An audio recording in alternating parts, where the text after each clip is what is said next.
আজকে আম পেঁয়াজের আচারের রেসিপি দেখাবো। আর এটা আমি শিখছি আমার এক বড় মার কাছ থেকে। ফার্স্টে পেঁয়াজ ভেজে নিচ্ছিলাম, আর এই যে আম কিন্তু সব রকম ভাবে কাটা যাবে না, এই সাইজের করে কাটতে হবে।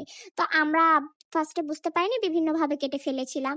তো এই যে এখানে আম্মু মশলা গুঁড়ো করে দিচ্ছে একদম পাটাতে পিষে। আর মশলা কিভাবে বানাতে হয় আপনারা তো জানেনই, নরমাল আচারের মশলা যেমন হয় আর কি। তো এই যে পেঁয়াজ ভেজে নেওয়া শেষ। সুন্দর করে মুচমুচো করে আগে পেঁয়াজ আর আম কিন্তু রোদে একদিন শুকোতে হবে। তারপরে যে তেল দিয়ে দিয়েছি, এরপর আম ভাজতে হবে। আম যখন সরিষার তেলে ভাজতে হবে তখন কিন্তু লবণ, হলুদের গুঁড়া, মরিচের গুঁড়া এই ৩টা দিতে হবে। আমরা আবার পাকনামি করে একটু ধনিয়ার গুঁড়াও দিয়ে দিয়েছিলাম। আপনারা চাইলে দিতে পারেন, এতে খারাপ টেস্ট হয় না কিন্তু।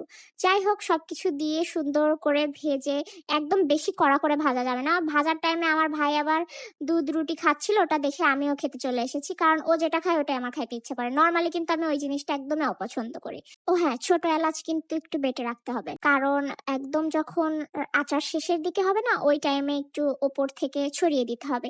এরপরে গুড় গরম করে ওর মধ্যে পেঁয়াজ কুচি যেটা ভেজে রেখেছিলাম ওটা দিয়ে দিচ্ছিলাম। তারপরে আম্মু আবার ওই ফলটা, মানে এলাচ ফলটা আর কি দিয়ে ফেলছে।